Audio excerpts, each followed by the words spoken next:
দর্শক, সিএসআর এর মুক্তবাক অনুষ্ঠানে আপনাদের সাথে আছি আমি মঞ্জুর আল মতিন। আজকে আমাদের আলোচনা ভ্যাকসিন নিয়ে। কাল বাদে পরশু ভ্যাকসিন চলে আসছে বাংলাদেশে। 20 লাখের মতো ডোজ ভারত উপহার হিসেবে পাঠাচ্ছে বাংলাদেশে। এর পাশাপাশি ভ্যাকসিন নিয়ে কিছু বিতর্ক গড়ে উঠছে। কিছু কিছু দেশে বলা হচ্ছে বিরূপ প্রতিক্রিয়া হচ্ছে, ভারতও তার মধ্যে রয়েছে। এর ফলে অনেক জায়গায় ভ্যাকসিন মানুষ নেবে কি নেবে না এটা নিয়ে খানিকটা দ্বিধাদ্বন্দ্ব তৈরি হয়েছে। সব মিলিয়ে এর সুবিধা অসুবিধা নিয়ে আজকে আমরা কথা বলতে চাই। এ নিয়ে কথা বলতে তিনজন সম্মানিত অতিথি যুক্ত হয়েছেন আমাদের সাথে। আছেন ডক্টর AM জাকির হোসেন, তিনি সাবেক পরিচালক IEDCR। আছেন ডক্টর আনোয়ারুল ইকবাল, তিনি সাবেক ইউনিট প্রধান মহামারী নিয়ন্ত্রণ ICDD-RB। এবং আছেন ডক্টর শোয়েব সাইদ, তিনি মাইক্রোবিয়াল বায়োটেকনোলজিস্ট, কানাডা থেকে যোগ দিচ্ছেন তিনি। আপনাদের সবাইকে স্বাগত আমাদের অনুষ্ঠানে। শুরুতেই যে প্রসঙ্গে একটু আগে কথা বলছিলাম, ভ্যাকসিনের আসার খবর নিয়ে সবশেষ প্রতিবেদনটি দেখে নেব। প্রতিবেশীদের সাথে সুসম্পর্কের অংশ হিসেবে বাংলাদেশ, নেপাল, ভুটানকে বিনামূল্যে ভ্যাকসিন দিবে ভারত। 20 লাখ কোভিশিল্ড টিকা বিশেষ বিমানে পৌঁছাবে বাংলাদেশে। ফ্লাইট শিডিউল আমাদের হাতে এখনো পৌঁছায় নাই। ফ্লাইট শিডিউল হাতে পৌঁছালে আমরা সঠিক এক্স্যাক্ট টাইমটা আমরা বলে দিতে পারবো, কারণ সেই ফ্লাইট শিডিউলের অপেক্ষায় আমরা এখন আছি। টিকা ব্যবস্থাপনা নিয়ে সংশ্লিষ্টদের সাথে কথা বলতে মহাখালীতে স্বাস্থ্য অধিদপ্তরে যান স্বাস্থ্যমন্ত্রী। সেখানে সাংবাদিকদের তিনি বলেন, মূল টিকাদান কর্মসূচি যা শুরু হবার কথা ফেব্রুয়ারিতে, এর আগেই 20 লাখ টিকার প্রয়োগ শুরু হবে। স্বাস্থ্যকর্মী সহ সম্মুখ সারির কর্মীরা শুরুতেই পাবেন এই টিকা। যাদের সবচেয়ে আগে প্রয়োজন, ফ্রন্টলাইন ওয়ার্কার, তার মধ্যে ডাক্তার, নার্স, তারপরে অন্যান্য যারা সেবা দানকারী স্বাস্থ্যকর্মী এবং ফ্রন্টলাইন ওয়ার্কার মধ্যে প্রথমে আমরা সাংবাদিককেও দিব এবং তাদেরকেও দিব, পুলিশ বাহিনীর সদস্যদেরকে দিব, সেনাবাহিনীর সদস্যদেরকে দিব এবং বিজিবি সদস্যদেরকে দিব। যেটা প্ল্যান করা আছে সেই অনুযায়ী দেওয়া হবে। মন্ত্রী জানান, শুধু এই 20 লাখই নয়, প্রত্যাশিত 3 কোটি ভ্যাকসিনও সংরক্ষণের প্রস্তুতি আছে বাংলাদেশের। টিকাদান কর্মসূচিতে জেলা পর্যায়ে 4টি, মেডিকেল কলেজে 6টি ও উপজেলায় 2টি ভ্যাকসিনেশন টিম কাজ করবে বলেও জানান মন্ত্রী। কিছু টিম পাঠানো হচ্ছে, এই আমাদের যে ইনস্টিটিউটগুলো আছে সেখানেও দেওয়া হচ্ছে।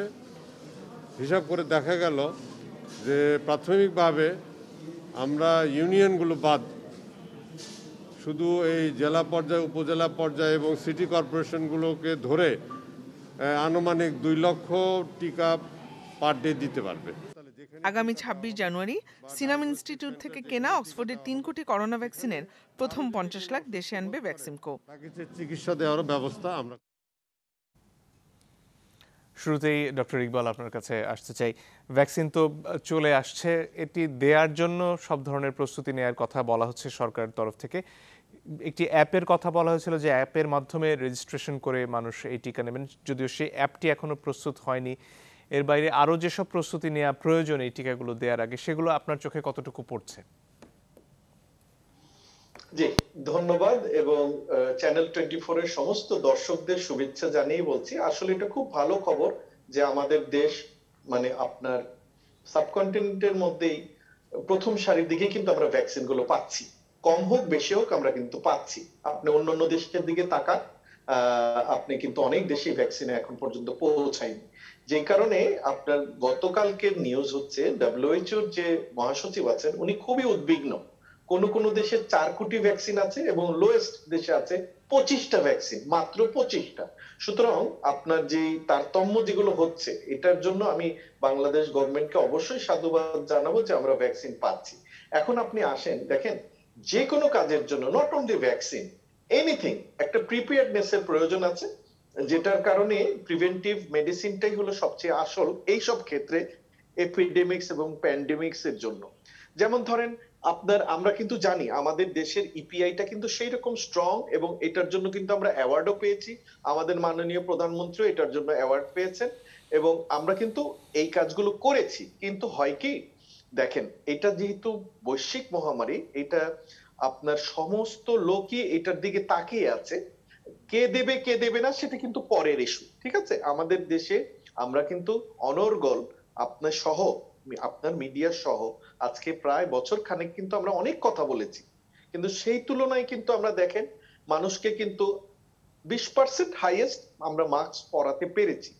সেই জিনিসটা আমি বলতে চাচ্ছি, ভ্যাকসিনটা যেভাবে দেওয়া, গভর্নমেন্ট যেভাবেই দিতে চাক, সেই জিনিসটা যদি জনসাধারণকে সম্পৃক্ত করে মিডিয়ার মাধ্যমে না জানানো হয়, তাতে হবে কি জানেন, যারা পেয়ে যাবে এবং কোন কোন মানুষ দেখবেন তাদের থেকে 6 মাস পরে পাচ্ছে, তাদের মধ্যে কিন্তু একটা মনস্তাত্ত্বিক সমস্যা তৈরি হবে, যাহা ও তো ভ্যাকসিন পেয়ে গেল, আমি তো এখনো পেলাম না। কেউ কেউ সেকেন্ড ডোজ পেয়ে যাবে, আরেকজন ফার্স্ট ডোজই পাবে না। এরকম সমস্যা কিন্তু তৈরি হবে টুডে অর টুমরো। এখন আপনি আসেন প্রস্তুতির যে কথাটা, ধরেন আমরা তো সরকারি রোগ না, বাইরের থেকে যতটুকু জানি কোভিড কমিটি সহ আপনার যারা এটার সাথে ন্যস্ত আছেন তারা কিন্তু একটা নীতিমালা তৈরি করে দিয়েছে।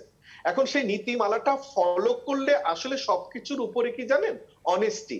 অনেস্টিটা যদি আপনি ধরে রাখেন তাহলে কিন্তু সবই করা সম্ভব, কিন্তু ওই অনেস্টিটাই যদি না থাকে এবং যার দায়িত্ব শেষে যদি আপনার পালন না করে এবং যে এই ব্যাপারে এক্সপার্ট, তাকেই কাজটা দেওয়া উচিত।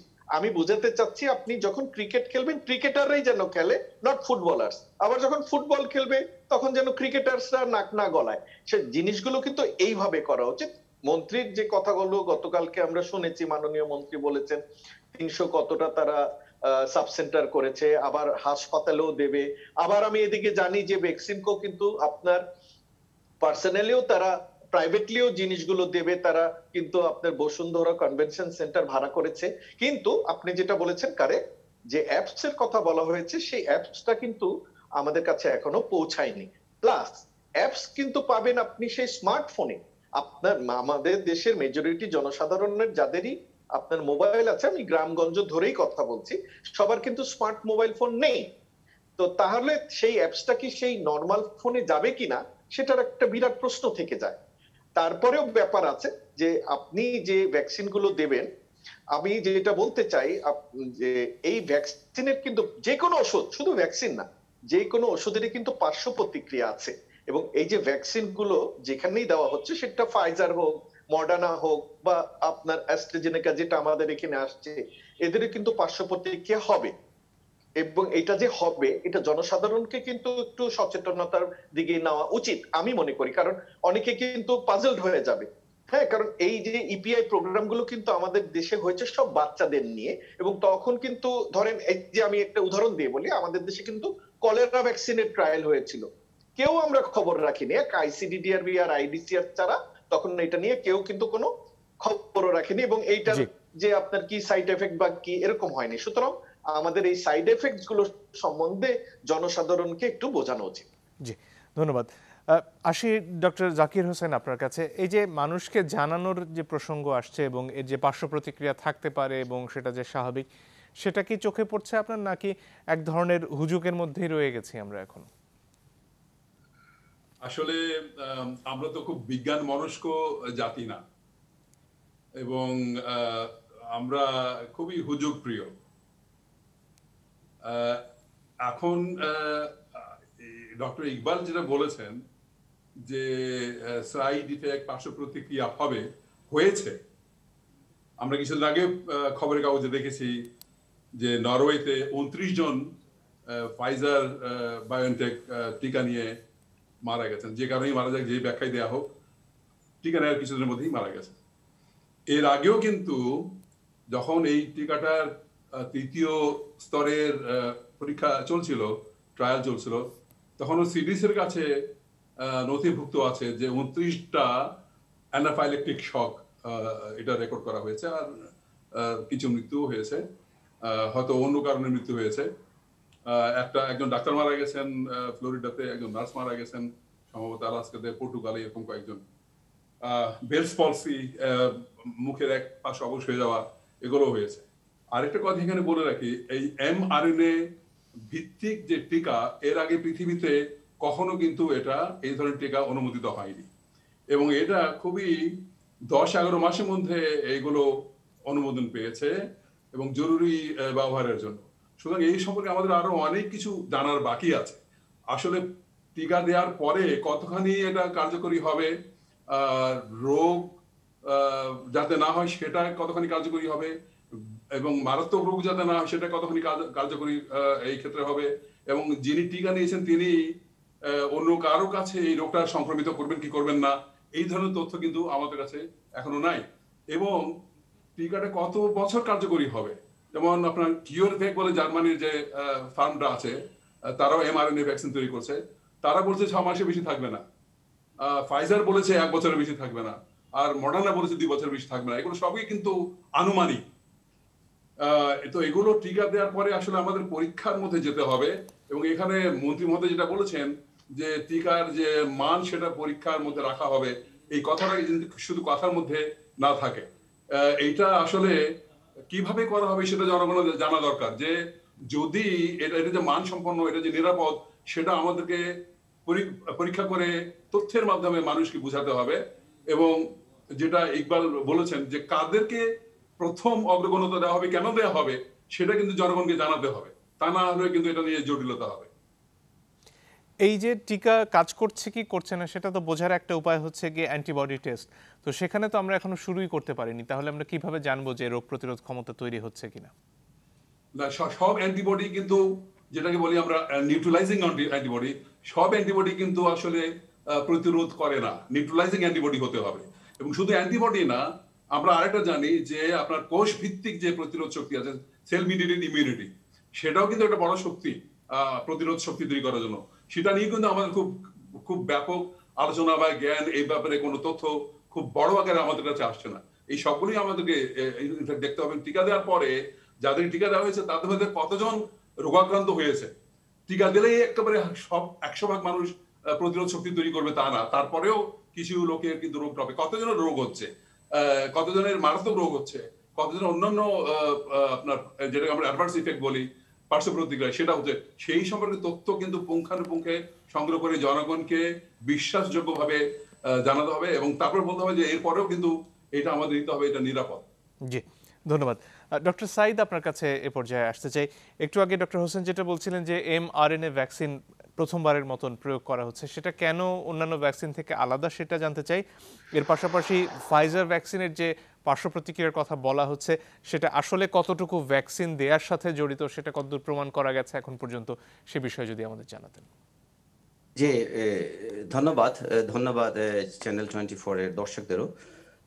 আপনি একটা গুরুত্বপূর্ণ একটা প্রশ্ন করেছেন। আমি অনেকগুলো টক শোতে এই বিষয়ে বলেছি যে আসলে এমআরএনএ ভ্যাকসিন যে আমাদের ডক্টর জাকির উনি সঠিক বলেছেন যে এটি একটি নতুন টেকনোলজি, এবং এটি আসলে কয়েক বছর আগে টেকনোলজিটি বের হয়েছিল। কোভিড হওয়ার পরপরই এটাকে প্রয়োগ করে ভ্যাকসিন ডেভেলপ করা হয়েছে। কিন্তু এমআরএনএ আপনার ভ্যাকসিনের যে প্রধান কাজটি, সেটি ধরেন আলটিমেটলি আমাদের শরীরে সেটি স্পাইক প্রোটিন তৈরি করে। সেই স্পাইক প্রোটিন যখন কোষে লেগে যায় তখনই আপনার আমাদের ইমিউন সিস্টেম ট্রিগার করে। আপনার মডার্না এবং ফাইজার যে ভ্যাকসিন, বায়োএনটেক, ফাইজার এবং মডার্না, এই দুটি ভ্যাকসিন তো এমআরএনএ ভ্যাকসিন। এর সঙ্গে আমাদের অ্যাস্ট্রাজেনেকা, যেটি আপনার বাংলাদেশে আসছে, অক্সফোর্ড এবং অ্যাস্ট্রাজেনেকার, এর একটি মৌলিক পার্থক্য আছে। অ্যাস্ট্রাজেনেকার ভ্যাকসিনটি হচ্ছে আপনার এটি আপনার অ্যাডোনা ভাইরাস, যা আরেকটি কমন কোল্ডের যে ভাইরাস, যেটা এত ডেঞ্জারাস নয় কিন্তু খুব ভালো রেপ্লিকেশন করে। ওই ভাইরাসের থেকে আপনার এই একটি জিনকে সরিয়ে তার আমাদের করোনা ভাইরাসের স্পাইক প্রোটিনের যে জিন, সেই জিনটিকে ঢুকিয়ে দেওয়া হয়। ঢুকিয়ে দেওয়া হওয়ার পরে অ্যাডোনা ভাইরাসটি যখন আমাদের শরীরে ভ্যাকসিন হিসেবে যাচ্ছে, ও যাচ্ছে কিন্তু অ্যাডোনা ভাইরাস হিসেবে, কিন্তু তার একটি জিন নাই, ফলে সে নিজে থেকে আপনার রেপ্লিকেট করতে পারবে না। কিন্তু তার ওই জিনের জায়গায় যেটি রিপ্লেস করা হচ্ছে সেটা হচ্ছে করোনা ভাইরাসের স্পাইক প্রোটিনের জিন। ফলে বডিতে করোনা ভাইরাসের স্পাইক প্রোটিনটি সে ওই ভাইরাসটি আপনার তৈরি করবে, এবং তার ফলে বডি আপনার মেসেজ পাবে যে শত্রু ঢুকেছে, তখন সে তার ডিফেন্স মেকানিজম তৈরি করবে, এবং এটি মেমোরি হিসেবে থাকে। এটা হচ্ছে বেসিক পার্থক্য। অর্থাৎ মেসেঞ্জার আরএনএ আপনার ধরেন এই যে প্রোটিন সিনথেসিস অনেকগুলো স্টেপ আছে, ডিএনএ, আরএনএ, এগুলো অনেক বিষয়, আমি এই জটিল বিষয়ে যাচ্ছি না। মেসেঞ্জার আরএনএ, শুধু মেসেঞ্জার আরএনএ ঢুকিয়ে ভ্যাকসিনটা তৈরি করা হয় আপনার মডার্না এবং ফাইজারের ক্ষেত্রে। আর আমাদের অ্যাস্ট্রাজেনেকা যেটা বাংলাদেশে আসছে, সেটি একটি অ্যাডোনা ভাইরাস ঢুকিয়ে দেওয়া হয় আপনার এই করোনা ভাইরাসের স্পাইক প্রোটিনে। তাহলে কি এটা বলা চলে যে অক্সফোর্ডের যে ভ্যাকসিনের প্রযুক্তি, সেটা পরীক্ষিত প্রযুক্তি অপেক্ষাকৃতভাবে ফাইজারের তুলনায়? যে আমি সেটি বলতে চাচ্ছিলাম যে আপনার মডার্না ফাইজারের নতুন টেকনোলজি খুবই অ্যাগ্রেসিভ এবং খুব ভালো টেকনোলজি। এটা স্টেবল হয়ে গেলে, এটা সম্পর্কে জানা হয়ে গেলে এটা ভালো। কিন্তু আপনার অ্যাস্ট্রাজেনেকা যেটা করছে বা সেরামের মাধ্যমে আমরা যেটা কোভিশিল্ড নিয়ে আসছি, সেটি কনভেনশনাল, এবং এগুলা আপনার এই কনভেনশনালের ফলে আপনার যেটা হয় আর কি, ওদের দেরি হলো কেন? ওদের দেরি হলো ওরা কনভেনশনালের ফলে ওদের সেফটি অনেকগুলো বিষয় পার হইতে হয়, কিন্তু মেসেঞ্জার আরএনএ এর ফলে প্রসেসটা অনেক কুইক, এই জন্য ওরা অনেক তাড়াতাড়ি ওরা ওরা চলে আসছে। কিন্তু প্রথমে কিন্তু অ্যাস্ট্রাজেনেকারই আসার কথা ছিল, কিন্তু তাদেরকে সেফটি বিষয়গুলি কনফার্ম করে আসতে হয়েছে। এটি একটি আপনার ব্যাপক পার্থক্য। আর আপনি বলছিলেন যে ফাইজারের ভ্যাকসিনের যে সমস্যা, আমি আজকে দেখেছি যে ইন্ডিয়াতে বলা হয়েছে যে আজ পর্যন্ত ইন্ডিয়াতে, আমি ফাইজারের ভ্যাকসিনের কথা যাচ্ছি না, ইন্ডিয়ার অ্যাস্ট্রাজেনেকা ভ্যাকসিন যেটির সাথে বাংলাদেশ সম্পর্কিত, আজ পর্যন্ত তারা গত 16 জানুয়ারি থেকে প্রায় 5 লক্ষ ভ্যাকসিনেশন তারা করেছে। তার মধ্যে প্রায় 500-600 তাদের এই যে আপনার অ্যাডভার্স ইফেক্ট, যে কোনো ভ্যাকসিনে অ্যাডভার্স ইফেক্ট হয়। আমার টিটেনাসের ভ্যাকসিন নেওয়ার পর আমার গলার নোট ফুলে গিয়েছিল, এটা খুব স্বাভাবিক, জ্বর আসবে, এটি ধরেন সহনযোগ্য একটি বিষয়, একদিন 2 দিনের মধ্যে আপনার এটি কাভার হয়ে যায়। কিন্তু তারা দেখেছে যে 800-600-600-র মতো তাদের অ্যাডভার্স রিঅ্যাকশন এসে এবং 2 জন মারা গিয়েছে। এবং আজকেই পত্রিকায় আসছে, ইন্ডিয়ার পত্রিকায়, যে 2 জন মারা গিয়েছে তাদের মৃত্যুর সঙ্গে ভ্যাকসিনেশনের কোনো সম্পর্ক নেই, ওগুলি ছিল সিরিয়াস কার্ডিওভাস্কুলার আপনার ডিজিজের কারণে হয়েছে। ফলে আপনার আমি একটা কথা বলছি আপনাদের, যে ভ্যাকসিন তো আমাদের মানে অমরত্বের কোনো টিকা নয়। ভ্যাকসিন নেওয়ার পর আপনি মারা যাবেন না, এই গ্যারান্টি তো দিতে পারবেন না। কিন্তু এটা যদি ভ্যাকসিন সংশ্লিষ্ট না হয়ে অন্য কোনো ন্যাচারাল কারণে হয়, তখন তো আপনার কিছু পার্সেন্ট লোক তো এইভাবে মারা যাচ্ছেই। কিন্তু ওটাকে ভ্যাকসিনের সঙ্গে এই মুহূর্তে জড়িত করাটা একটু বিপজ্জনক, কারণ আপনার নরওয়ের বিষয়টি তারা ইনভেস্টিগেশন করছে, জার্মানিতে কিছু ঘটনা ঘটেছে তারাও ইনভেস্টিগেশন করছে, ইন্ডিয়া তো ইনভেস্টিগেশন করছে, অনেক কিছু হতে পারে। কিন্তু ফিল্ড থেকে ডাটা না আসা পর্যন্ত আমাদের মনে হয় যে ভীতি সঞ্চারক তথ্য থেকে একটু বিরত থাকা ভালো, কারণ ভ্যাকসিন আপনাকে নিতেই হবে। জি, অনেক ধন্যবাদ। একটা বিরতির সময় হয়ে গেছে, দর্শক একটু পরে ফিরে আসছি, সঙ্গে থাকবেন আশা করি।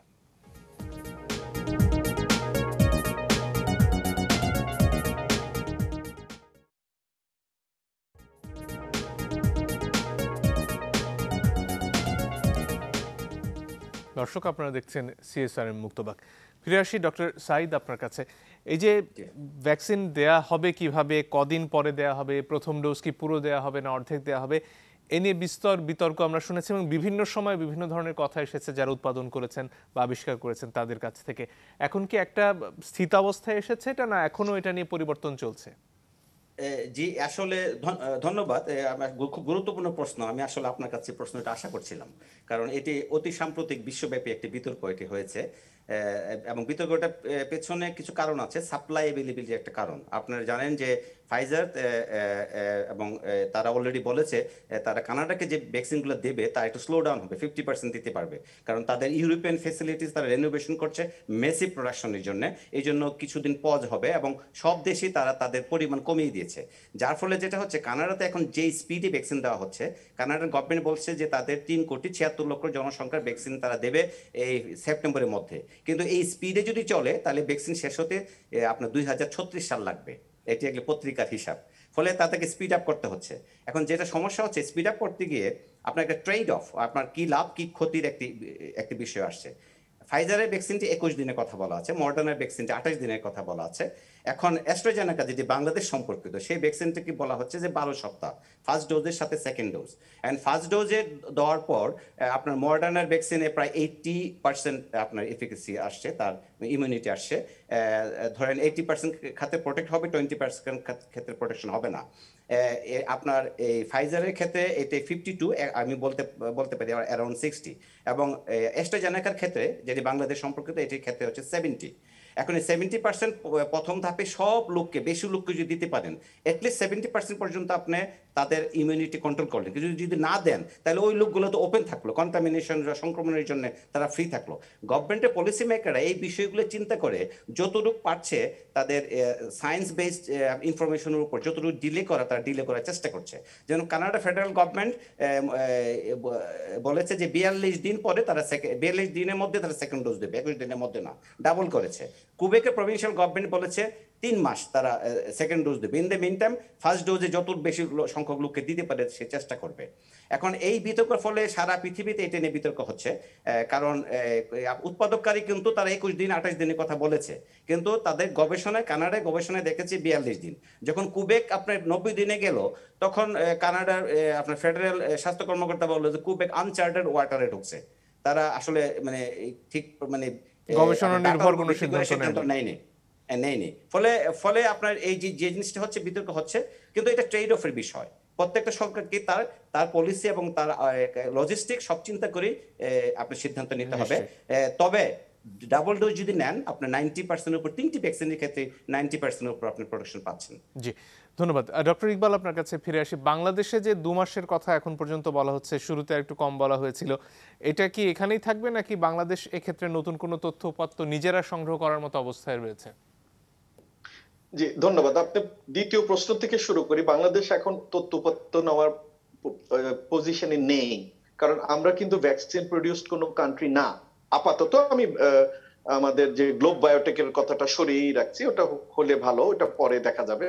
কিন্তু আমরা এখন কিন্তু অন্য দেশের উপর নির্ভরশীল। দেখেন, আমাদের কিন্তু ভারত সরকার গিফট করেছে কিছু ভ্যাকসিন। আমাদের ভ্যাকসিন কোর মাধ্যমে 3 কোটি ভ্যাকসিন কিন্তু গভর্নমেন্ট পাবে। ফাইজারেরও কিন্তু 8 লক্ষ ভ্যাকসিন আসছে। কিন্তু আমাদের সেই জনসংখ্যা যদি ধরেন, আমাদের তো বলাই আছে যে 13 কোটি 76 লক্ষ মানুষকে দেবে, বিলো 18 এবং প্রেগনেন্ট ওমেনদের দেবে না। সেই তুলনায় আমাদের তো ভ্যাকসিন মানে নাই বললেই চলে, কতটুকু মানুষই বা এটা পাবে। এর জন্য আমি প্রথমেই বলছিলাম যে মানুষের কিন্তু মনস্তাত্ত্বিক সমস্যা তৈরি হবে। ধরেন আপনি পেয়ে গেলেন, আমি পেলাম না, আমি 6 মাস পর্যন্ত ওয়েট করছি, তাও পাচ্ছি না, তখন কিন্তু আমার ভিতরে কিন্তু একটা হতাশা তৈরি হবে। আবার কিছু মানুষ আছে, আপনি ভ্যাকসিনটা দিতেও পারবেন না, মানে তারা দেবে না, তখন আপনি কি করবেন? এইগুলোর জন্য কিন্তু কিছু আইন কানুন প্রয়োগ করা উচিত, যে না, ভ্যাকসিন দিতে হবে, বা যারা দিতে চাবে না তারা দেবে না, একটা লেজিসলেশন কিন্তু করা উচিত। সবকিছুরই কিন্তু একটা নিয়ম কানুন থাকা উচিত। এখন দেখেন, আপনি যে প্রশ্নটা করেছিলেন, স্যারও কিছুটা বলছিলেন, জাকির স্যার, যেমন আপনি ভ্যাকসিনেটেড হলেন, কিন্তু আপনার নাজাল ক্যাভিটি, ওরাল ক্যাভিটিতে কিন্তু এই অর্গানিজম থেকে যেতে পারে। আপনি ইনফেক্টেড হলেন না, ধরলাম আপনার অ্যান্টিবডি তৈরি হয়েছে, কিন্তু আপনার মাধ্যমে কিন্তু আরেকজনকে ছড়াবে।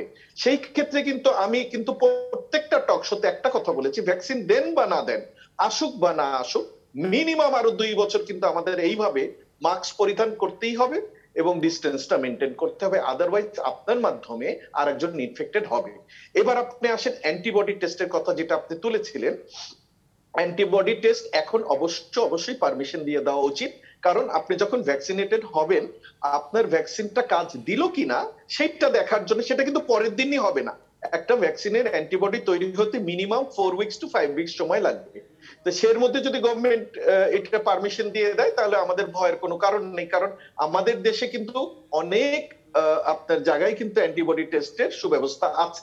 সেটা যদি গভর্নমেন্ট চায় রেগুলেট করবে, বা গভর্নমেন্ট যদি মনে করে শুধু গভর্নমেন্টদের পারমিশন দিবে, গভর্নমেন্ট ইনস্টিটিউশনকে পারমিশন দেবে, প্রাইভেটে দেবে না, সেটা তাদের বিষয়, কিন্তু এখন এটা করতে হবে।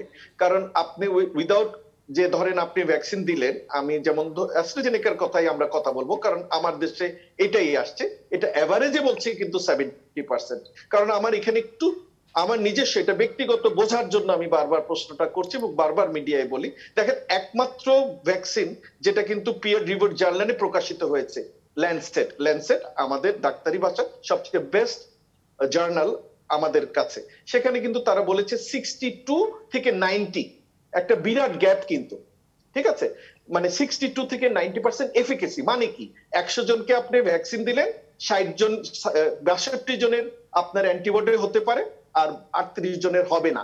সুতরাং অ্যান্টিবডি টেস্ট এখন এখানে মাস্ট, এবং তারা সেটাকে এভারেজে বলছে আপনার 70%। কিন্তু মনে রাখতে হবে একটা কথা, আমি কিন্তু সোয়েব সাহেবের কথা সব শুনছিলাম, ওনার সাথে আমি 100% একমত, কিন্তু এটা আপনি কিন্তু মানুষের জীবন নিয়ে খেলা করছেন, আপনি কিন্তু লজিস্টিকটা এখানে ইম্পর্টেন্সটা পাবে কম। আপনার জিনিস আসবে অল্প, তাই আপনি গ্যাপ বাড়িয়ে দিবেন, তা কিন্তু হবে না। যদি সায়েন্টিফিক ব্যাখ্যায় যদি কারেক্ট হয়ে থাকে 3 মাস, তাহলে কুবেক যদি 3 মাস পরে দেয়, যদি সেটা সায়েন্টিফিক ব্যাখ্যায় কারেক্ট হয়, দেন ইট ইজ ওকে। কিন্তু যদি আপনার প্রোডাকশন হবে কম, তাই আমি পিছায় দিলাম, তখন কিন্তু অ্যান্টিবডি আবার অতদিন থাকবে না। এবং এইটা একটা অদ্ভুত ভাইরাস এখন পর্যন্ত, যেমন যাদের হয়েছে, যারা এসিমটোমেটিক ছিল, তাদের কোনো অ্যান্টিবডি তৈরি হয়নি। আবার যাদের হয়েছে তাদের কারো 1 মাস কি হার্ডলি 2 মাস থাকছে, তারপরে কিন্তু অ্যান্টিবডি চলে যাচ্ছে। যেমন চিকুনগুনিয়া, এটা হলে কিন্তু লাইফ লং অ্যান্টিবডি রয়ে যাচ্ছে। সুতরাং এখানে কিন্তু অনেক প্রশ্ন কোয়ারিজ রয়ে গেছে। জি, ডক্টর জাকির হোসেন, আপনার কাছে ফিরে আসি। একটা ভ্যাকসিনের কথা আমরা এতক্ষণ আলাপ করছিলাম, এর পাশাপাশি ফাইজারের কিছু ভ্যাকসিন বাংলাদেশে আসছে, অন্যান্য আরও কিছু ভ্যাকসিনের উৎপাদনের সম্ভাবনা সামনে রয়েছে। এই যে বিভিন্ন ধরনের ভ্যাকসিন বাংলাদেশে আসার সম্ভাবনা রয়েছে, সেগুলোকে কিভাবে আসলে একটা ব্যবস্থাপনার মধ্যে নিয়ে আসা? আসলে ভ্যাকসিন যেগুলো তৈরি হচ্ছে, বলতে পারেন যে পৃথিবীতে 4 ধরনের টিকা তৈরি হচ্ছে। যেমন অক্সফোর্ড অ্যাস্ট্রাজেনেকা, যেটা ডক্টর শোয়েব বললেন যে মানুষের যে অ্যাডেনো ভাইরাস আছে তার মধ্যে একটা করোনা ভাইরাসের একটা জিন ঢুকিয়ে দেওয়া হচ্ছে। আবার রাশিয়ার যেটা আছে অ্যাডেনো ভাইরাস, অক্সফোর্ড হলো শিম্পাঞ্জি, আর রাশিয়ানটা হলো আপনার মানুষের অ্যাডেনো ভাইরাস 5, প্রথম ডোজের মধ্যে অ্যাডেনো ভাইরাস 5-এর মধ্যে ঢুকানো হয় ওই জিনটা, আর দ্বিতীয় ডোজে অ্যাডেনোভাইরাস 26-এর মধ্যে ঢুকানো হয় ওই জিনটা। এটা হলো একটা। তারপরে আপনার এমআরএনএ যেটা আছে সেটা, আর এটা হলো পেপটাইড টাইপের একটা ভ্যাকসিন তৈরি করছে আপনার নোভাভ্যাক্স আমেরিকান, আর ইন্ডিয়ান বায়োটেক যেটা করছে, আর সিনোফার্মা আর সিনোভ্যাক চায়নার, এরা করছে মৃত ভাইরাসের উপরে ভ্যাকসিন তৈরি করছে। তো আমাদের আসলে দেখা দরকার যে আমরা কার কাছ থেকে কতটা পেতে পারি। আমি মনে করি যে যেহেতু মৃত ভাইরাস, ওটার ইফেক্টিভনেস পাওয়া গেছে, কেউ কেউ বলছে যে আপনার ইউএই তে 86% ওটার কার্যকারিতা পাওয়া গেছে। আবার ব্রাজিলের মতো পাওয়া গেছে 78% মতো, আবার টার্কি বলছে প্রায় 51% মতো। তো ওইটাও কিন্তু আমাদের মনে রাখতে হবে, এবং ওটা আমি মনে করি সেফ, একটু বেশি নিরাপদ, কারণ মৃত। তাহলে সবগুলো ভাইরাসের সব টিকার যে প্রস্তুতি প্রণালী কি, সেটা কতখানি নিরাপদ, কতখানি কার্যকরী, সেটা আমাদের জেনে এবং মূল্য কত সেগুলো বিচার করে, এবং আমাদের যে কোল্ড চেইন সিস্টেম আছে সেখানে কোন টিকাটা আমরা সহজে এটাকে গুদামজাত করতে পারবো এবং এক জায়গা থেকে আরেক জায়গায় নিয়ে যেতে পারবো, এই সমস্ত চিন্তা করে কিন্তু আমাদেরকে আসলে টিকা গ্রহণের, টিকা সংগ্রহের চেষ্টা করতে হবে। একটা কথা বলে রাখি, 2021 সালের মধ্যে পৃথিবীতে যত টিকা দরকার মানুষের জন্য, এই 780 কোটি মানুষের জন্য, এটা 2021 মধ্যে পাওয়া যাবে না। তারপরে আমার হিসাবে মতে প্রায় 250 কোটি টিকা কিন্তু আমরা 2021 মধ্যে পাবো না। সুতরাং স্থানীয়ভাবে যদি আমরা চেষ্টা করতে পারি, যে গ্লোব বায়োটেক যেটা আছে, তাদেরকেও আমাদের একটু উৎসাহ দেওয়া দরকার, যাতে করে আমরা অন্তত 2021 সালের মধ্যে আমাদের প্রয়োজনীয় টিকা পেতে পারি। কিন্তু ধারণা করা হচ্ছে 2022 সালের মাঝামাঝি পর্যন্ত অবশ্যই যাবে সারা পৃথিবীর টিকা দেওয়ার জন্য। তো এগুলো আমাদের একটু চিন্তা করতে হবে। ধন্যবাদ। আরো একটা বিরতির সময় হয়ে গেছে, দর্শক একটু পরে ফিরে আসবো, সঙ্গে থাকবেন আশা করি।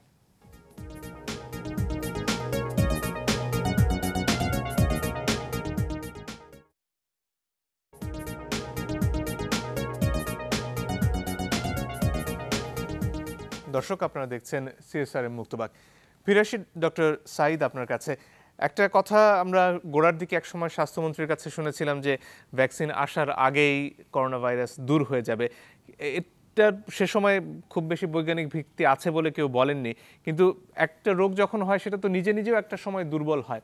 তো এই ধরনের রোগ, করোনা ভাইরাসের মতন রোগ কখন দুর্বল হতে পারে? ধন্যবাদ। আসলে আমাদের স্বাস্থ্যমন্ত্রী উনি কি প্রেক্ষিতে বলেছিলেন আমার ধারণা নেই, কিন্তু আপনার যখন করোনা ভাইরাসের মতো প্যান্ডেমিক, আপনার গত এই 2000 সালে আপনার মনে প্যান্ডেমিক, সেকেন্ড প্যান্ডেমিক, প্রথম একটা প্যান্ডেমিক ছিল বোধহয় 2009।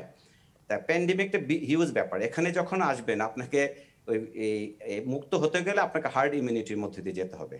আপনি যদি পুরো জনগণকে ইনফেক্টেড করতে চান, যে জন্য নরওয়ে একবার গিয়েছিল এবং দে সাফার লট, এবং এই হার্ড ইমিউনিটি অর্জন করতে হলে ভ্যাকসিনেশনটা জরুরি। ভ্যাকসিনেশন ছাড়া হার্ড ইমিউনিটি হবে না, এটা বলে লাভ নেই।